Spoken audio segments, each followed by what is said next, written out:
Que signifie logarithme naturel de x? Il faut bien comprendre ce que signifie logarithme naturel avant de pouvoir étudier la fonction logarithme naturel.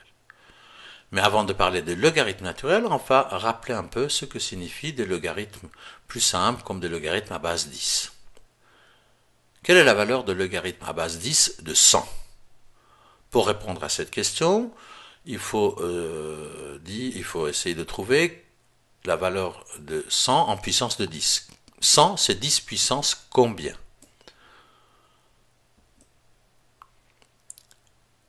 Logarithme à base 10 de 100, c'est logarithme à base 10 de 10 puissance 2. 100, c'est 10 puissance 2. Remarquez que le logarithme à base 10, on n'a pas besoin d'indiquer la base, qui est 10. Donc si vous avez une logarithme et la base n'est pas indiquée, vous savez que c'est une logarithme à base 10. Et le logarithme, c'est une fonction qui vous permet d'extraire la puissance. Logarithme à base 10 de 10 puissance 2 est égal à 2. Il existe des logarithmes à d'autres bases que 10. Par exemple, logarithme à base 2. Logarithme à base 2 de 8. Que vaut le logarithme à base 2 de 8? La question à se poser, c'est 8, c'est 2 à la puissance combien? Et 8, c'est 2 à la puissance 3. 2 fois 2 fois 2, ça fait 8. Donc, la valeur de logarithme à base 2 de 8, c'est 3. De manière générale, on peut dire que si le logarithme à base a de b est égal à c, cela signifie que b est égal à a puissance c.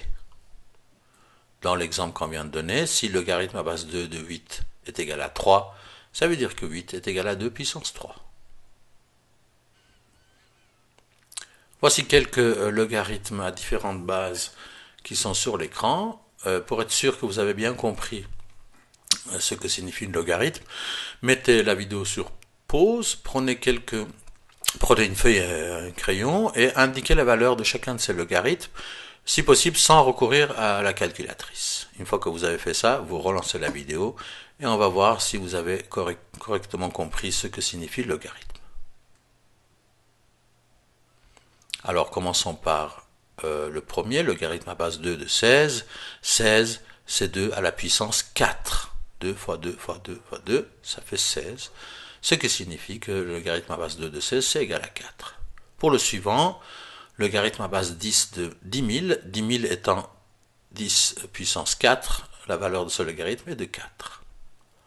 Pour le troisième, il faut vous rappeler que n'importe quel nombre à la puissance 0 est égal à 1. Donc le logarithme à base 10 de 1 est égal à logarithme à base 10 de 10 puissance 0. Ça veut dire 0. Logarithme à base 3 de 27. 27, c'est 3 puissance combien? C'est 3 puissance 3. 3 fois 3 fois 3, ça fait 27. Donc la valeur de ce logarithme est égale à 3. Pour le suivant, logarithme à base 10 de 0,1, il faut se rappeler que 0,1 c'est 10 puissance moins 1. Donc la valeur de ce logarithme est de moins 1. 1 sur 100, c'est 10 puissance moins 2. Donc le logarithme à base 10 de 10 puissance moins 2, c'est moins 2. Pour le dernier, malgré ce que je vous ai dit dans le consigne, on ne peut pas connaître la valeur d'un logarithme à base 10 de 5 sans recourir à la calculatrice. En tout cas, moi, j'en suis incapable.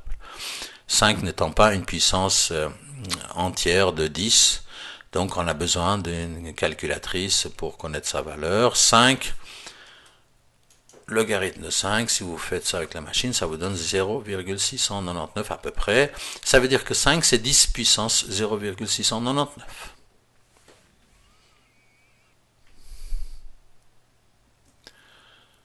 Il existe aussi des logarithmes à base E, le nombre exponentiel. Il y a une vidéo qui vous explique ce que signifie ce nombre E, on ne va pas trop s'étaler là-dessus dans cette vidéo-là. Mais rappelez-vous que E, c'est un nombre irrationnel qui vaut à peu près 2,7. C'est un nombre qu'on utilise très souvent dans les calculs scientifiques, économiques, financiers, etc. Et pour éviter de chaque fois écrire le logarithme à base E de quelque chose, on peut écrire ln, logarithme naturel de cette valeur-là. Donc ln, ça veut dire logarithme à base E. C'est le seul logarithme qui a sa propre manière d'être écrit. Tous les autres logarithmes à différentes bases, on doit écrire LOG, logarithme, puis on met la base, 5, 2, 10, etc. Enfin, pour le 10, on n'a pas besoin de mettre. Et encore une étape avant d'étudier à proprement parler cette fonction, quelques valeurs importantes de logarithme naturel. Logarithme naturel de e puissance 1, ça veut dire logarithme naturel de e, est égal à 1. E étant e puissance 1 et le logarithme naturel va extraire la puissance. Le logarithme naturel de e puissance 2, selon le même raisonnement, est égal à 2. Le logarithme naturel de e puissance 10, c'est 10. Et si on monte au ciel en augmentant cette valeur de la puissance jusqu'à plus infini, le logarithme naturel de e plus infini, rappelez-vous qu'un nombre à la puissance plus infinie, e puissance plus infinie, est égal à plus infini. Donc le logarithme naturel de e puissance plus infinie, c'est la même chose que le logarithme naturel de plus infini, et il vaut plus infini. Je dis il vaut, évidemment plus infini n'est pas un nombre réel, mais ça vous indique la direction vers laquelle on va, ça va être utile pour le calcul des limites de notre fonction. Dans l'autre direction, regardons que vaut le logarithme naturel de e puissance 0. E puissance 0, rappelez-vous, n'importe quel nombre puissance 0 est égal à 1. Donc, le logarithme naturel de e puissance 0, c'est la même chose que le logarithme naturel de 1, et évidemment, il vaut 0, 1 étant e puissance 0. Le logarithme naturel de e puissance moins 1, ça veut dire le logarithme naturel de 1 sur e, c'est la même chose, il vaut moins 1. Le logarithme naturel de e puissance moins 10, ça veut dire le logarithme naturel de 1 divisé par e puissance 10, il vaut moins 10. Et vous voyez que dans cette direction aussi, on peut descendre aux enfers en remplaçant la puissance par moins infini. Le logarithme naturel de e puissance moins infini, ça veut dire le logarithme naturel de 0. Un nombre à la puissance moins infinie est égal à 0. Donc, le logarithme naturel de 0 vaut moins infini. Ici, il faut retenir quelques valeurs importantes. Le logarithme naturel de e vaut 1. Le logarithme naturel de 1 vaut 0. Ça va être très important pour calculer les zéros de notre fonction. Et en ce qui concerne les limites, en allant vers plus infini, le logarithme naturel devient plus infini. Et en allant vers 0, en allant vers moins infini, le logarithme naturel de 0 est égal à moins infini. Je viens de faire une erreur, donc je le redis. Si la puissance, lui, peut aller vers moins infini, le logarithme naturel, ce qui est dans le logarithme, sa valeur le plus petit, c'est 0. E puissance moins infini, c'est 0. Et donc, dans ce cas-là, le logarithme naturel de 0 est égal à moins infini. Il existe évidemment des logarithmes, comme on a vu tout à l'heure, qui ne sont pas des puissances entières, donc bien malin qui peut dire combien vaut le logarithme naturel de 5 sans recourir à la calculatrice. Donc pour calculer le logarithme naturel de 5, ça veut dire pour se dire 5 c'est e puissance combien, on va utiliser la calculatrice, on va appuyer sur le chiffre 5 pour avoir la valeur 5 qui soit affichée, et on va appuyer sur le bouton logarithme naturel pour connaître le logarithme naturel de 5 qui vaut à peu près 1,609. Donc logarithme naturel de 5 c'est égal à 1,609 à peu près. Ça veut dire que 5 c'est à peu près égal à e puissance 1,609. Vous voyez, c'était impossible à deviner ce chiffre, à moins d'être un génie de calcul, et encore, je ne sais pas ce que ça veut dire. Encore un petit mot sur des logarithmes des nombres négatifs, logarithme naturel par exemple de moins 5. La question c'est de dire moins 5 c'est e puissance combien?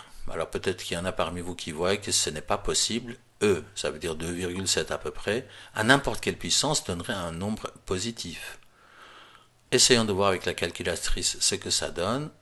On rentre le chiffre 5, on appuie sur le bouton plus moins pour transformer le 5 en moins 5, et on en extrait le logarithme naturel, et votre calculatrice vous indique le message erreur, ce qui signifie qu'il ne peut pas extraire le logarithme naturel de nombre moins 5, pour les raisons qu'on vient de dire. Le logarithme naturel d'un nombre négatif n'existe pas. Voilà une règle importante pour déterminer le domaine des définitions de ce type de fonction. Le logarithme naturel d'une grandeur u implique que ce grandeur u soit strictement plus grand que 0. Alors strictement plus grand, pourquoi? Il ne peut pas être négatif. Ça, on vient de voir pourquoi. Et rappelez-vous, on a vu tout à l'heure que le logarithme naturel de 0, ça veut dire le logarithme naturel de e puissance moins infini. Ça vaut moins infini. Ce n'est pas non plus un nombre réel. Donc, le logarithme naturel des nombres négatifs n'existe pas et le logarithme naturel de 0 n'existe pas non plus. Donc, il faut que ce qui est dans le logarithme soit strictement plus grand que 0.